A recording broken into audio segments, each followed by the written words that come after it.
Hey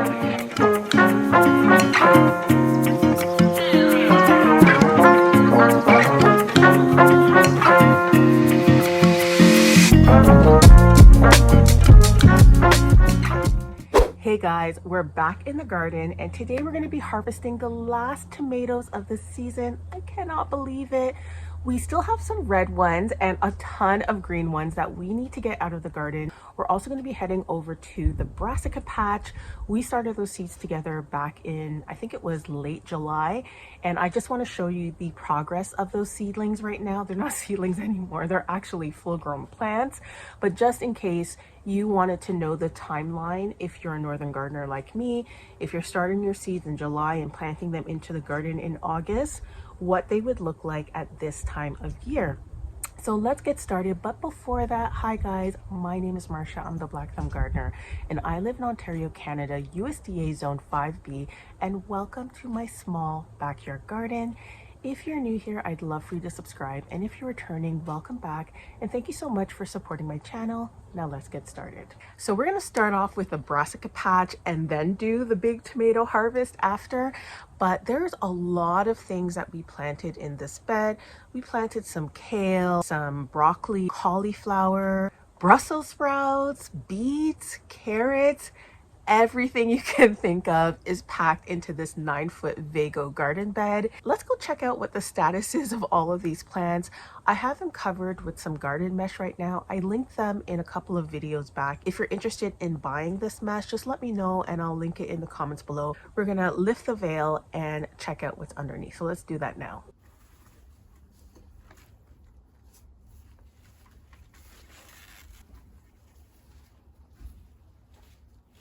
Okay guys, welcome to the brassica patch. Again, this is in a 9-foot Vago garden bed and I am just loving the look. So let's go through what's in this bed. We have some dill that I started from seed. It's looking so good. Oh my gosh, look how healthy and green and lush this looks. Amazing. We do have some broccoli in this garden bed. And we have a few broccoli plants. There's one back there. I think that is gypsy broccoli. And then we have Atlantis broccoli. And look, we have broccoli heads forming. So that's awesome to see because I was worried I was not going to get a harvest. So to see the broccoli head forming, this is a really good sign. So we have some cabbages in the garden. This is a baby cabbage. I have 2 of them. One over here, it's looking really good and the heads are forming, and then one over here.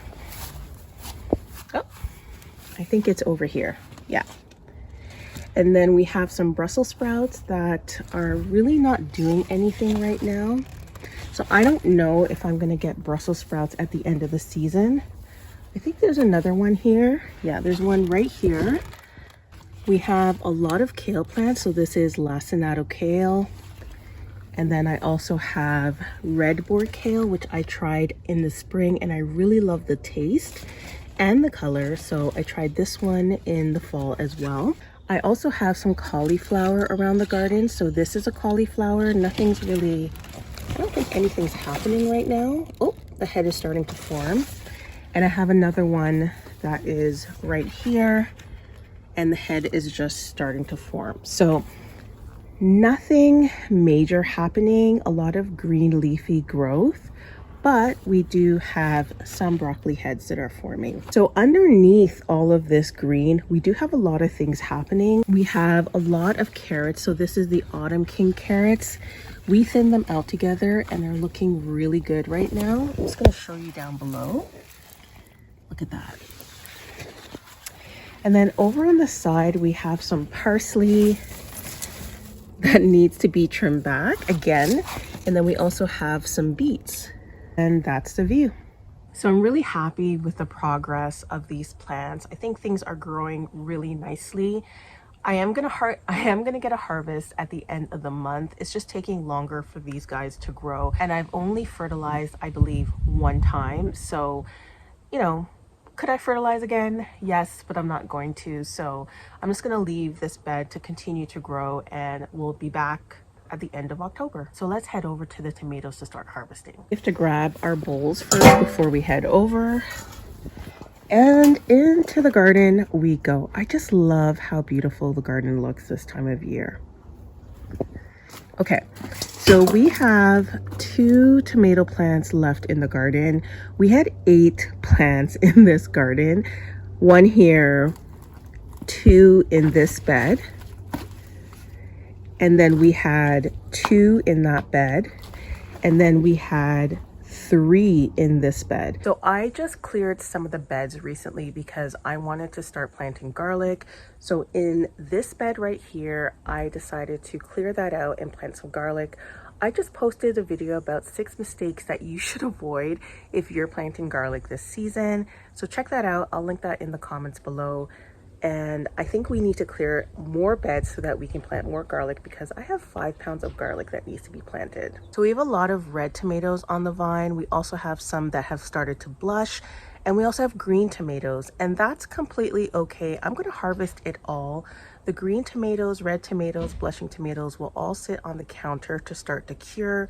And in the past, I have put my green tomatoes in a paper bag and it completely turned red in no time. So don't worry if you have green tomatoes in the garden, they will ripen. Oh my gosh. Guys, I'm so stuffy today. My allergies are just on 10. But behind me is my favorite tomato plant in the garden. It's called plum regal. This is a determinate plum tomato, and because I'm a small space gardener, this year I decided to grow predominantly determinate tomatoes because I just don't have the space for things to vine and flourish all over the place. I've tried that in the past. It's just very frustrating and hard to manage. So this year I planted, I think, about 7 determinate tomatoes in the garden. And there's one that we're going to see that is an indeterminate tomato. But if you have a small space, even if you don't have a small space, and you want to grow a plum tomato that just continues to produce through to the end of the season, then this is one you should consider.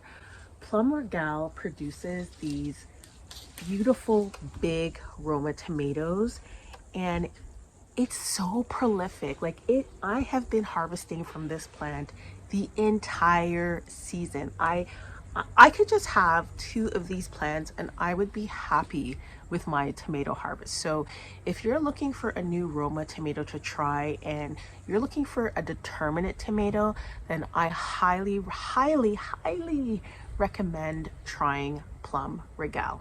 So we're going to harvest from this tomato plant first, and then we're going to head over to my indeterminate tomato. Let's go. I'm starting off with a big bowl.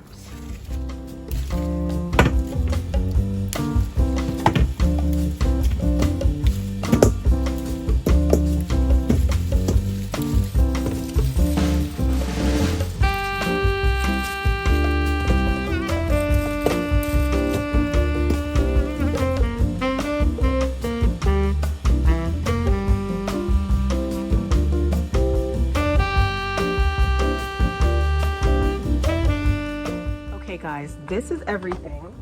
Oops. This is everything I harvested from only one side of the plant. We have to go onto the deck to get the rest of them. So let's go. Woo.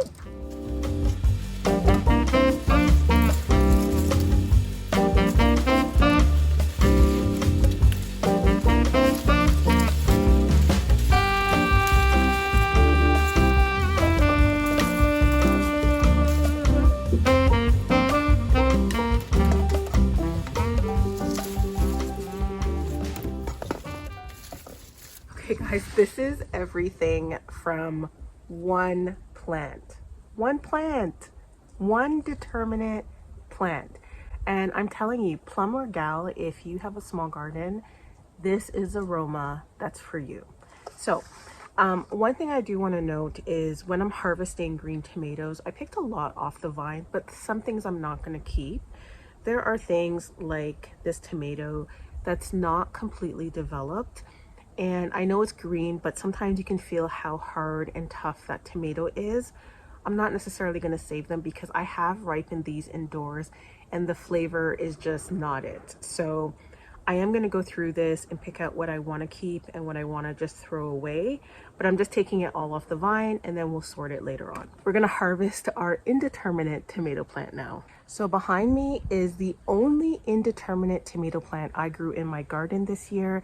The name is Posano and it's a cousin of San Marzano. It's also a Roma. I pretty much grew only Romas in my garden this year because I wanted to make as much tomato sauce as possible.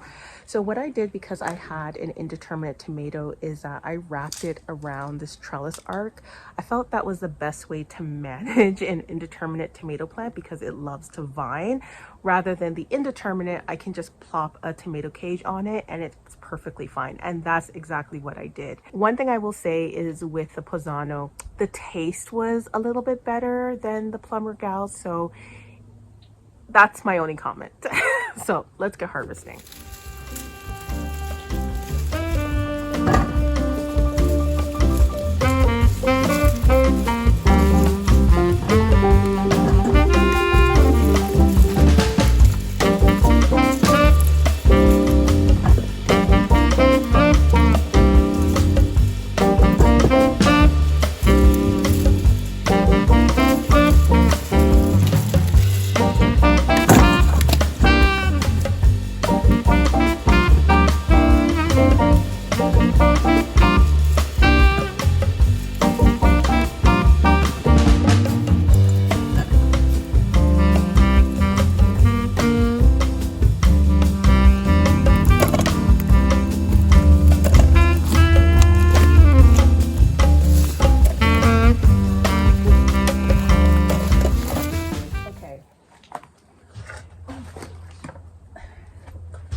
These are a lot of tomatoes, but guess what, guys?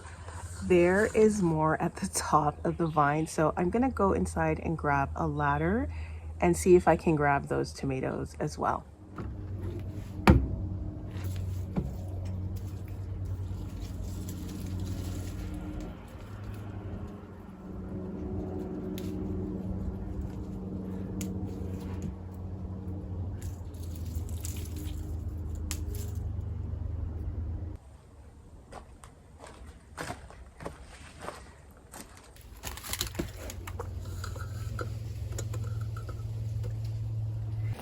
Okay guys, this is the harvest. Look at that. All of these tomatoes came from only 2 plants. And this came from a determinate tomato plant, and this came from an indeterminate tomato plant. This is plum regal, and this is posano. Look at the size difference. I'm gonna hold them up together. Posano, plum regal.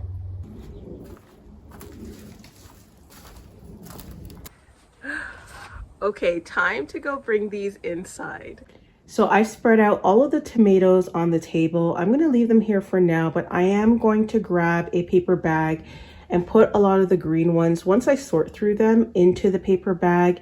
And then anything that's red and ripe, I'll just tuck into the freezer so that when I'm making some sauce, I can just pull it out later. I don't want it to rot on the table. But just to, again, to give you an example, this is what the posano looks like. Very long Roma tomato, like the San Marzano. And then this is what the plum regal looks like. Guys, I am so sad. That's the end of my tomatoes for the 2025 garden season. I am so grateful. I had such an abundant harvest.